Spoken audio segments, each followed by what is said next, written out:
welcome back to another live unboxing.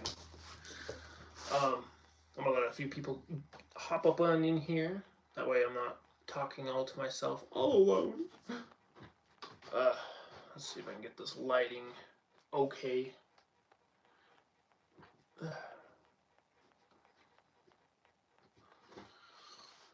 Let's see. Come on.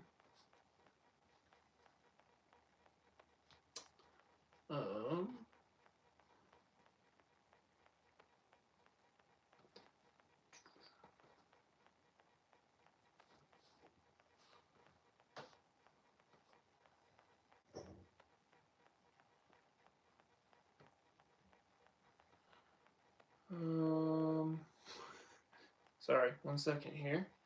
Content,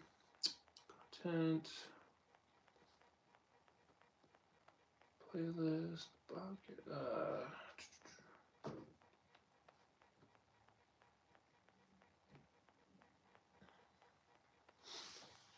oh my gosh. Sorry, I'm not being very engaging. Hold on. Come on.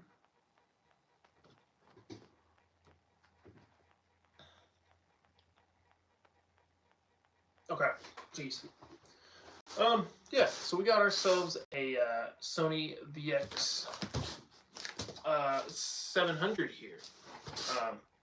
So I figured we'd just hang out for a little bit, talk some camera stuff if you guys want to, or other things, and kind of go about our business. So yeah, I found this camera on eBay. Actually found it at a pretty good price too. Jeez.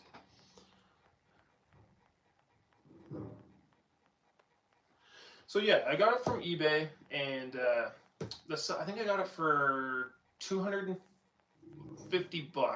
No, $230. I'm sorry for the noise. There's people doing stuff outside. If you can hear that. But yeah, I got it for $230, and the seller was saying that it was in fully working condition. Like it looked like it had good capacitors. The viewfinder had an image on it, and the tape deck actually worked. It ejected, and it would actually read a tape and record to a tape and do all the playback functions and all that kind of stuff. So I know that a lot of these Sony VX700s have capacitor issues or some kind of tape issues. So yeah, they're kind of rare to find in a full working condition, especially one, and this is actually a English model, not a Japanese model. I've found quite a few Japanese models that I think are in working condition, but they are Japanese models. So to find one for $250, give or take, after shipping, that's an English model that's fully working, and it looks like it's pretty clean. That's kind of a rare find. So I kind of jumped on it. I won't be selling this. I bought this personally for myself, and I'm gonna keep it because it's kind of a rare camera in my opinion. So I did do a review on one of these cameras a while back, so I have a link in the description if anybody wants to go check out that review. But that Sony VX700, I think it had bad capacitors because it would turn on and everything. It wouldn't eject the tape, and there was no image on the viewfinder. It was just black. Like, you could see all the icons and everything, but it had a black viewfinder, no image.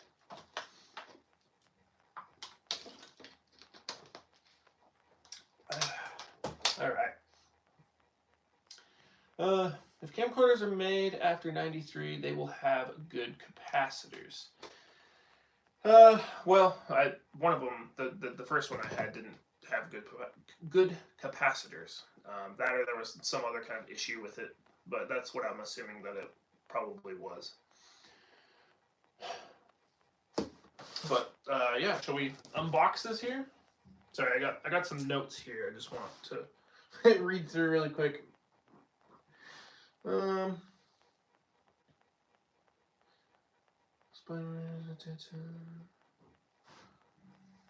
Okay, so I think I'm prepared today. I got my box cutter, and I'm going to use a brand new tape because I just want to make sure that the camera works completely proper. So yeah, if you don't know anything about the Sony VX700, it's pretty much the consumer model of the VX1000. The VX1000 had the top handle, and it had a 3 CCD sensor in it, and this one doesn't have a top handle, and it's a single CCD sensor. But I think from what I've heard is the Sony VX1000 and the Sony VX700 were the first mini DV camcorders to ever come out, I think. Correct me if I'm wrong, but that's what I've heard. Minneapolis, huh? All right. We got people from Sweden, Manhattan. If I don't know if everybody knows, but I'm from Pocatello, Idaho. So kind of out in the middle of nowhere. No one really knows about this town. Not the greatest place.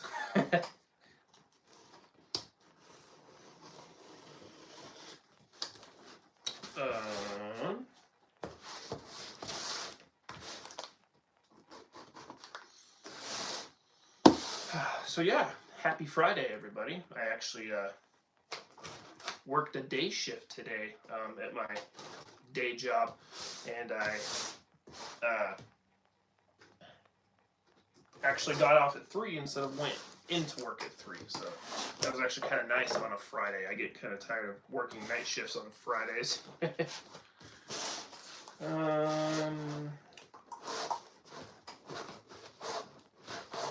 I'm trying to figure out how to open this without tearing it. I'm like the worst person at opening packages. It's either I can't open it or I just destroy the package. I think I'm just too excited to open things, so I just want to get it open. Let's see. Okay, now, will you open? Alright. This is going to make me mad. I'm going to do it.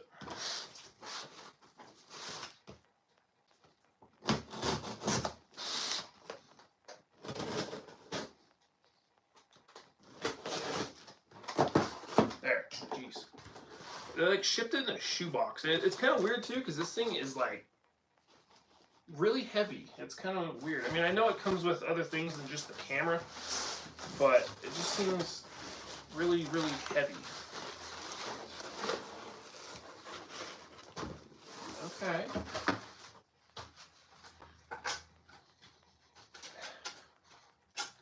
Box smelled like Doritos or something.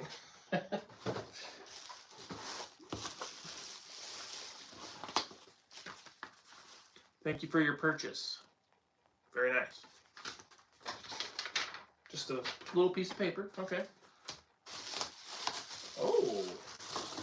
Wait a second. But he had other things in here. What do we got?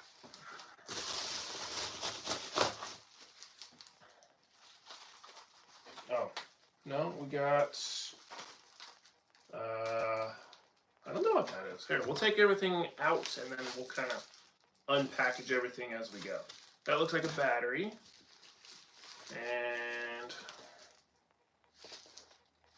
I think, oh yeah, that's a battery charger, I believe. And then there's a nice little bag that all that came in. This would be good to like throw like a fisheye lens in or something. Some kind of a lens or like a mic or something. It looks like a power supply for the charger itself.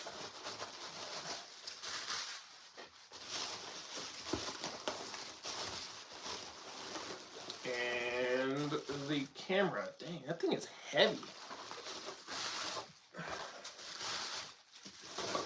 Okay, stuff all that back in here.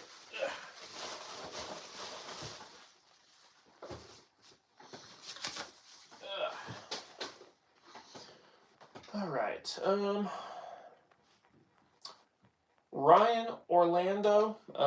The TRV900. No, the VX. Let's see, the VX700 and the VX1000. Both those cameras came out in 1995, and I believe the VX. No, not the VX. Sorry, the TRD 900. TRV 900 came out in 98, I think. So a lot of people compare the footage kind of close to like a VX 1000, but I don't know. I think it's kind of more in the ballpark of like the VX 2000, because I know I think they made the TRV 900 all the way up to 2001, I think, and then they did the TRV 950.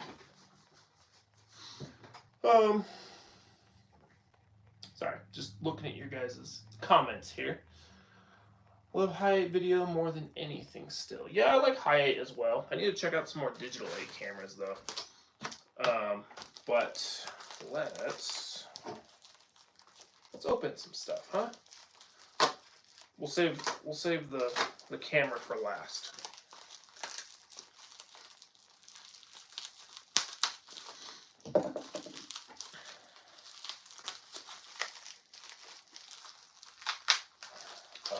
Oh, okay. I gotta be careful with this.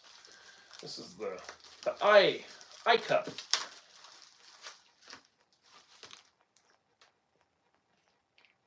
Very clean. Let's see. Very nice. That's actually in really good shape. I'm glad that the seller actually took that off and made the camera more compact. Also, I think it kind of limits the possibility of this actually breaking off. So I appreciate the care. And I don't know if this battery has a charge to it or not. So if it doesn't, I don't know what to do, because well, I'll show you here in a second. It's the same battery that like the TRV, no. Yeah, the TRV 900 uses, like the Sony VX2000, 2100, the PD 150, and the 170. It's the same exact battery, but the VX700 and the 1000 have these little grooves on the side for it to slide in. That's the only difference, so they're kind of hard to find. Wow, that's actually a good shaped battery, jeez. So yeah, it's a NP720 battery.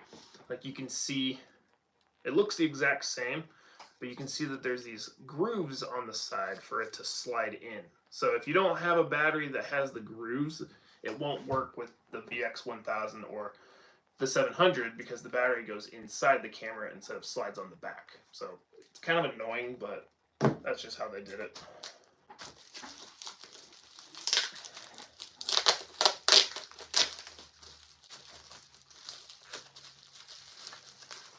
Months I've only had.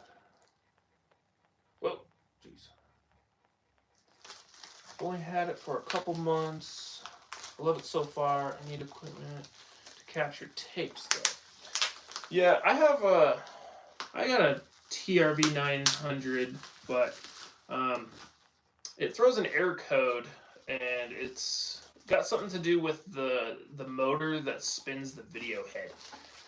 So I think the video head motor is completely dead. So I might sell it for parts someday, but I mean the camera's in really good condition. It's just that issue. I don't know, but yeah, there's the original charger there. A little dusty on there, but it's just a little bit of dust. Who cares? I think it might be an original charger. The BC-V615. I don't know if that's an original charger or not, but yeah, the power, not a power supply, but the charger itself.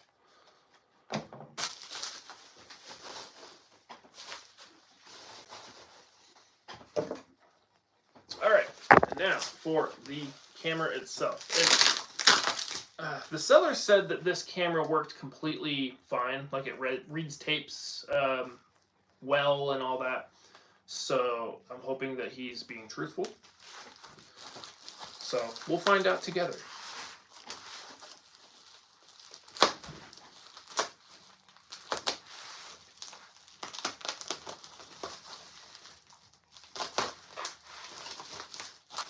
And from the pictures of it too, it looks like it's in really good condition. Like the hand strap and everything looks to be in really good condition.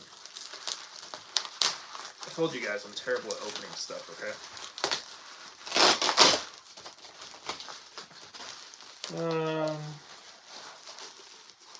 Oh yeah, that is nice.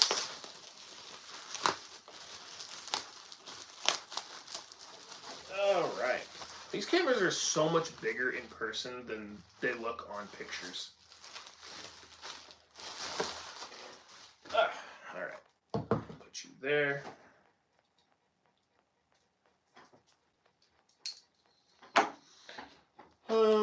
Let's see. I only have a TRV-138, and it's just a crappy high 8. I still like using it. Had it since 2010-ish, and the battery still holds its charge shockingly. I actually just did a review not too long ago on the 138. I was doing some custodial work at one of the churches in town, and I noticed that they had some big like TV style Panasonic P2 card cameras, and I just asked the church if they had other cameras around that they'd be willing to sell, and the 138 was one that they had just sitting in storage for a while, and it was like literally looks like they might have recorded like one tape on it, and then it just sat in storage. So it was like perfect condition, like it was beautiful. That was a really fun camera. Let's see, I took it to Tampa. Okay, yeah. What the heck? You're right. It's a VX without the handle. So weird. I've never seen one before. Yeah. So it's the consumer version. And I assume it's, if you look at a VX1000, the lens on it is just a little bit longer because it has a bigger,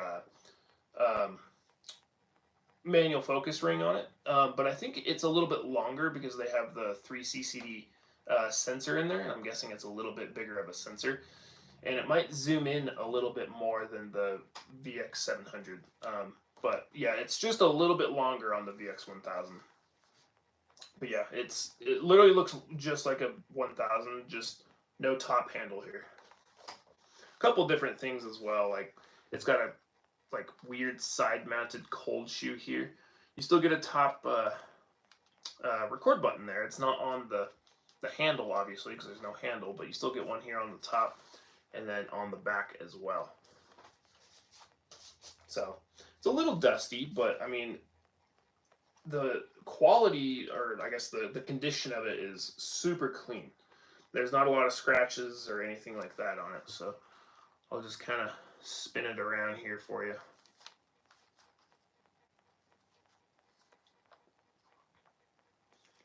And these are hard to find in an English model that's in working condition. And I want to check. Awesome. Heck yeah.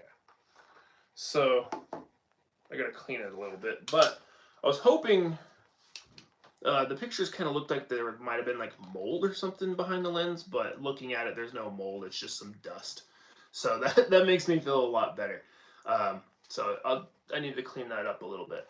But I'm glad that it's just dust and not mold behind the lens.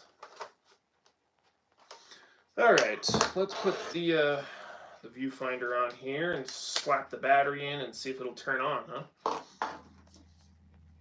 I gotta figure out how to open the.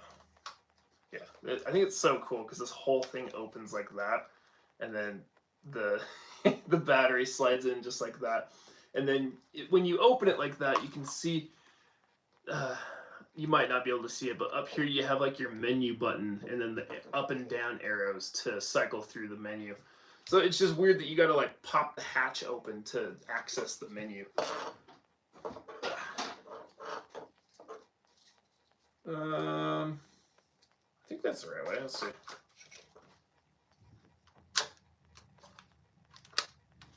And then we go that way. Oh, was the battery dead? Oh wait, no, I don't think so. Wait, oh, it's on lock, not standby. Okay, there you go. I think it's on now. Fully charged battery. Look at that. I'm kind of curious to see if this battery actually lasts a significant amount of time. But yeah, you can see that it doesn't have a tape in there. It's got the little area where the tape counter would be, just blinking blank because there's no tape in it. So, was this pre-1995? No, I'm pretty sure the VX1000 and the VX700 both came out at the same exact time. They just released like a professional model, which is the 1000, and then the consumer model was the 700. Because it doesn't have like all the other bells and whistles that the 1000 has, like the top handle, the 360 sensor, and all that kind of stuff. But literally, it's like the exact same camera, just without a few other bells and whistles. Tape. Oh. Mr. Handycam Mafia 2, you have a VX1? Isn't that that's a European model of the VX3, right? I want a working VX3 as well. So, if nobody has ever heard of the Sony VX3, it was the model that came out before the Sony VX1000. And it's a high 8 video camera. And it's the same color and everything as this, but it's a high 8, and it's the only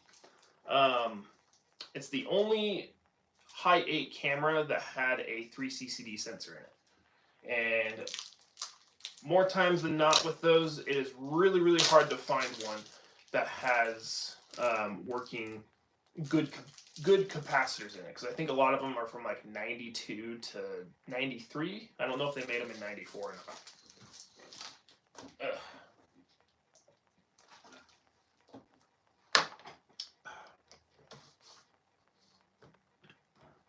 That's weird. I do notice that the playback buttons are, I don't know if you guys can see it, but they're like kind of weird. The lights are kind of glitching out a little bit, and I'm not even in playback mode. I'm in camera mode. So if we put it in playback mode, well, now they come on. That's kind of odd. I don't know. All right, let's try ejecting it here. Let's see. That's so cool. Hell yeah. All right, brand new tape. I really hope that it actually records to a tape. Sorry, I'm trying to do this and like read your guys' comments as well. Any idea of the MSRP for the consumer model? I might have actually found it in my review that I did on this, because I think the VX1000 I think was what, $2,500 when it first came out. So this might have been like maybe $1,500, $1,700 I think, something like that. It's actually a, let's see, I actually replaced the capacitors on all my camcorders I buy. So Handycam Mafia, if I buy a VX3, could I send it to you and you could replace the capacitors on it for me? Because I need to learn how to do it myself, but I'm not experienced with it yet. So yeah, I need to send one to somebody and get capacitors done. I just assumed there was no high 8 with a 3CCD. Yeah, go look up a picture of the Sony VX3 or the Sony VX1. It's a really goofy looking camera. But yeah, it was pretty much the model before the VX1000 or the VX700. Mustache game strong. Yeah, I'm gonna see how long I can get this guy. But bruh asks, where'd you get it? I got it off of eBay. Someone was selling it for $250, and I feel like that's a pretty good price for it. And I noticed some people were starting to throw it on their watch list really fast, so I was like, yeah, I should probably hop on that. So let's see. I don't know how this closes actually. Okay.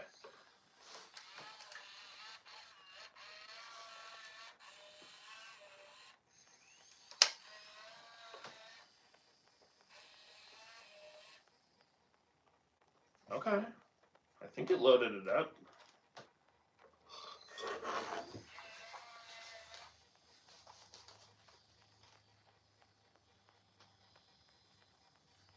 It's not throwing a eject sign or anything. Okay, cool. Let's just throw it in auto mode real quick.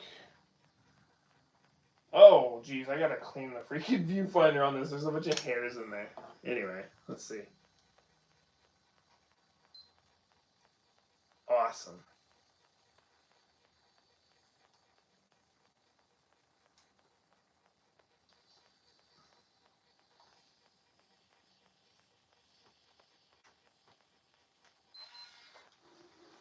Okay, well, it recorded. It's got kind of a noisy tape deck. I don't know if you guys can hear it. Let's see. It to me, it sounds really similar to the noisy tape decks that Canon GL1s have. Interesting. Okay, so let's see if it'll do playback here.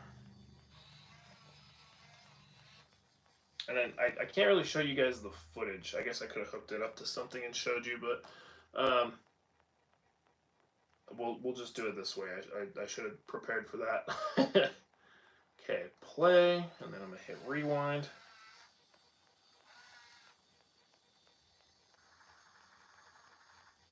Okay.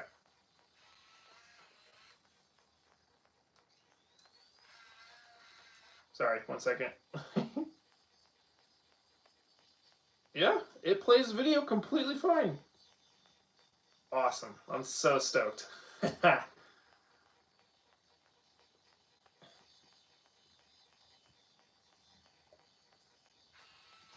All right, well, so I'm going to go on a little weekend trip this weekend. I'm going to try filming with this and maybe make like a little fun video out of it. So I'll probably be making some test footage or I'll make a test footage video out of that trip. So you'll see some test footage from this hopefully here soon, maybe in the next week or so. So I'm going to go ahead and put that there and turn the camera off. You know what? No, let's make sure that everything actually, all the buttons and everything work here. I'm all over the place today. I'm sorry. I've had a messed up work schedule, so I'm a little tired. The VX3 looks like a movie prop. I know the VX3. It's kind of a goofy looking camera. Not gonna lie. Okay, does the top record button work? Yes, it does. Okay. Go into the hold mode. Oh yeah. So pretty much all of your display here on the back is really where you're gonna get all your information because there's no LCD screen on it, so you're really only gonna be able to see stuff through the viewfinder, and then you use this little screen here on the back for like what mode you're in and your white balance and all that kind of stuff, your digital effects and stuff like that, and even all the little compartments and stuff around it are all like nice and clean too. Even the little rubber pieces are in there. So you have your FireWire port on the back, and then right up here, I think is like your analog ports. So like your S video and your power supply. Wow, that's actually really clean. So yeah, your S video, your RCA, your DC in, and your external mic port there. This camera is actually really clean. The seller probably could have sold this for a lot more than it actually is. I'm just hoping I don't run into some kind of an issue with it. So, oh yeah, and then there's this compartment here. That is your LANC and your headphone jack, or your earphone jack, headphone jack there. But yeah, other than that, you got your manual focus and stuff there, and then you have your fade and your wipe right there, and exposure and all that kind of stuff. So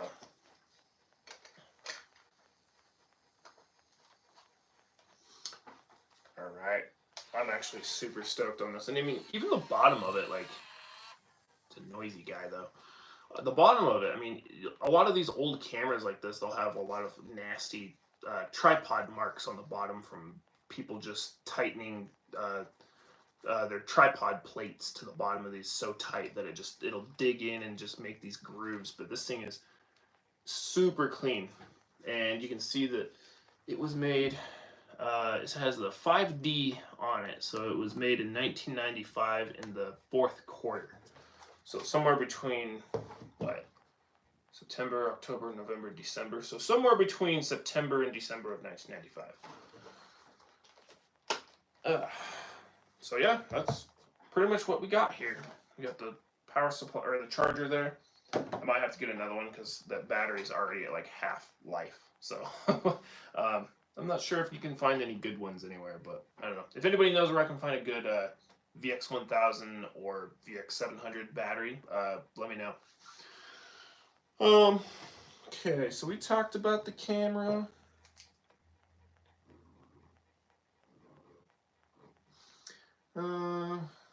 Tested it, and yeah.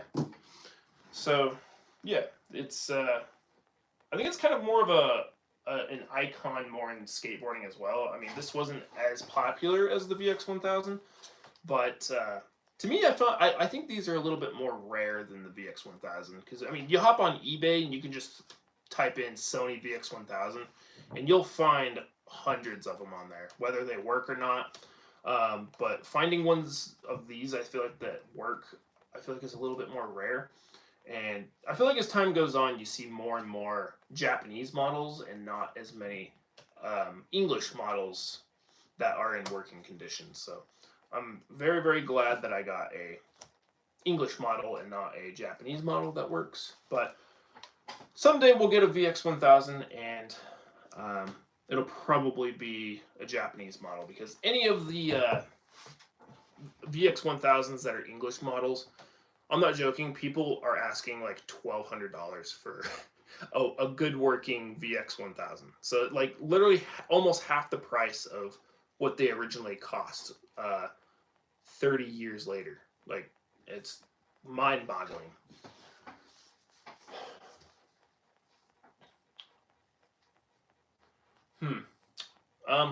I might need to message you, Handycam Mafia, because if I can get a VX3 for a cheap price, I might mail it to you and see if you can actually do those capacitors for me, because I really want one of those cameras. But yeah, that's pretty much the whole gist of this camera. Like I said, I have a review linked in the description if you want to watch the review on this camera. It's a little older of a review, but I still feel like I cover a lot of the details on it. I just didn't show any test footage on it because the one that I had crappy capacitors on it, I believe. But yeah, that's pretty much what we got.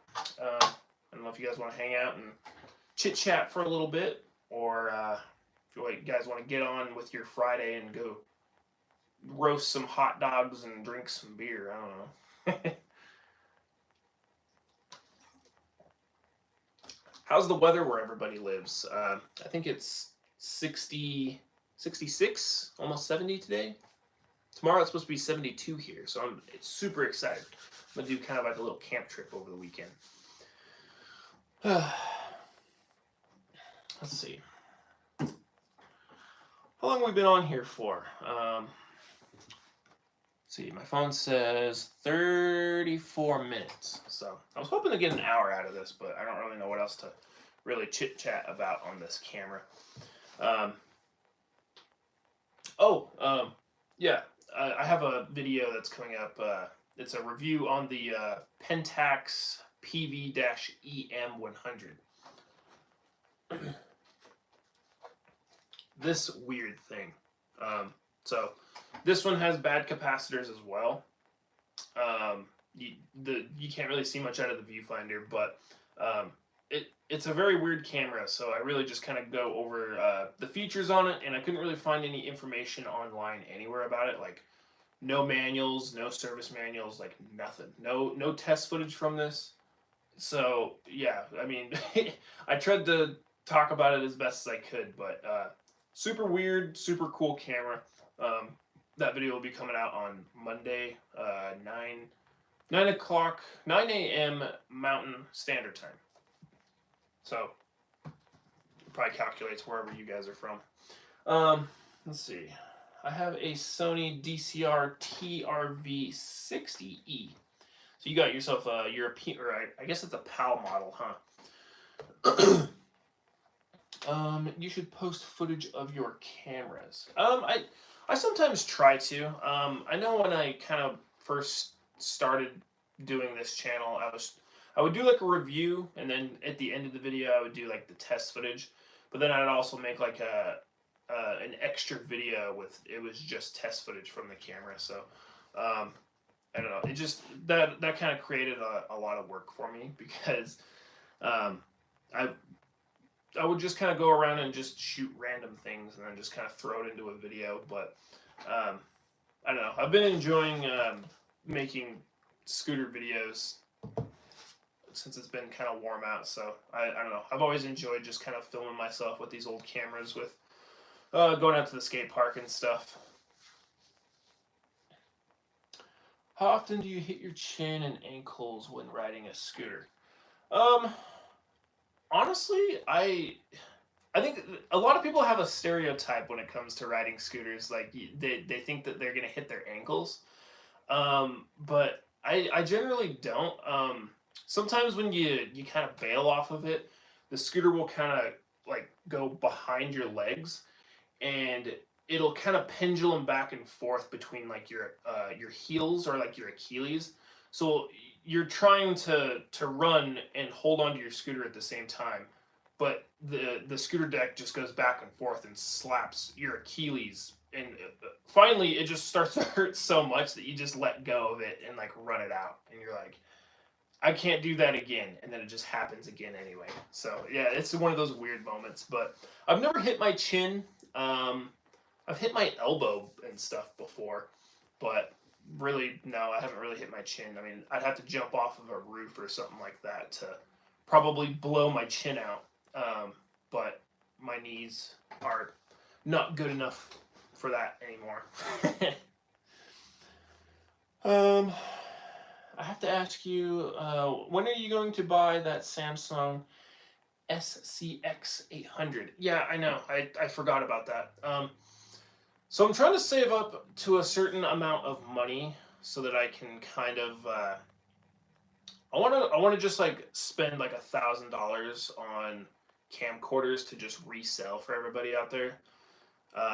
So I'm trying to get to like $2,000 so that I can spend $1,000 on cameras to just resell. So like Canon GL1s, GL2s, just cameras that I think will resell at a good price. So I'm kind of waiting to buy some more cameras, but obviously I couldn't help myself with this one. I have a bad issue with that. It's like, damn it, I need to save some money so that I can buy $1,000 worth of cameras, and then I start browsing on eBay and I'm like, ooh, that's gonna go quick. I need to get that, and then here we are. Have you ever heard of the Sony HDR CX70V? No, I have not. Is that a European model, or is it a Hi8 or a DVD model? I'm not really sure. I haven't heard about that one. Let's see. My Lomo Chrome film will... Wow, what? Won't come out my Extra Light 10. I don't know what that is. But I did see somebody... someone has bad weather. Yeah, I don't know. The weather right now is kind of a weird mix of winter and summer kind of bleeding together. Like some days it'll just it feels like it's gonna snow, and then some days it's like, oh, it's now all of a sudden summer. So yeah, I don't know. I don't know how your guys' weather is where everybody lives, but Idaho is notorious for having. You can have 3 different seasons in one day. Like that's how random the weather can be within a 24-hour period. Lomochrome is colored film. Oh, okay. I don't really know a lot about film. I would like to get into Super 8 at some point, but I don't do much photography, and I don't know. Doing photography for me is kind of boring. I don't know. Doing video, there's so much more to it. There's movement, there's sound. You can create a bunch of different looks and transitions and stuff like that. I don't really know how to take good pictures or interesting pictures, I guess. So, I don't know. I think if I was to get into photography, though, I think I'd probably start with like some kind of 35 millimeter film or something like that. But I don't know. Maybe we'll cross that bridge someday. A Super 8 like film that takes tape would be awesome. I know that they kind of scrapped the idea, but I know Kodak. You can find a YouTube video on it. I forget what the model of it was, but Kodak was going to come out with this. It was a Super 8 camera, and it had like a digital flip out LCD screen on it, but it took like regular Super 8 film, but it had an SD card in it for the audio, and so you would send the film. You were supposed to be able to send the film to Kodak. For them to develop it, and then you had like an account or something like that with Kodak, and then you could like put the audio onto the account, and then somehow it would like sync up the video with the audio or something like that. I don't know. They ended up scrapping the idea because I think a lot of people like they wanted a lot of money for that camera, and so I think a lot of people were not willing to pay the amount of money for a half digital, half analog Super 8 camera, when you could just go to the thrift store and find, a $15 analog Super 8 camera, So, I don't know. I think it'd be kind of cool to see something like that, though. I think another thing that would be cool, too, is if Sony came out with another batch of Sony VX1000s or something like that, just to feed all of our nostalgia. But I guarantee that if Sony made... the VX1000 like did like a re-release on it, dude, I bet they'd sell them for like $5,000 or $6,000. I guarantee it. If they're brand new, straight from a factory, and then or maybe they made like a digital version where they recorded the SD card. That would be cool. I'm rambling. Sorry. For cameras that use film, yeah. All right. How long have we been on here for? 43 minutes. Okay. I feel like I'm just kind of rambling at this point, but yeah. Make sure you check out my review on the Pentax PV-EM100. Comes out Monday. And hopefully sometime next week I'll have a test footage video with this Sony VX700. I'm super excited on that. I'm so glad I got a well-working one. So, all right, well, thanks for hanging out with me on this Friday afternoon. I appreciate everybody that stopped by and hung out and left a comment, chit-chatted. Next time I get another camera, we'll do another live unboxing and hang out, chit-chat again, maybe have some coffee or something. Who knows? But I'm going to get out of here and maybe go for a bike ride or something like that. It's pretty nice out. So I will answer your question real quick. I've had this camera called the Sony DCR-VX700 since 2010. It's a consumer camera that takes both SD card and internal memory, and I still use this camera. It's amazing. I'm going to try and get this film out. Yeah, I don't know. I've never really had a big interest in the camcorders that record to SD card and or the internal hard drive ones. And it's weird because I did a review on the I forget what the heck it was. It was the JVC it was like the GRDA330 or something like that. I literally got it for free from my work. One of the schools was just gonna discard it and like throw it away, so I just took it home and it, free camera, why not? And I did a review on it, and like I was looking at my analytics the other day, and that review for some reason is like the third most watched video on my channel, and I don't understand why. Like I don't know what's so special about that camera. But yeah, it's the third most watched video on my channel. No idea why. I don't see what's so great about it. So okay, I'm gonna head out, and hope you guys have a great weekend and a great Friday. Don't get yourselves into trouble, and don't do anything I wouldn't do. We'll see you.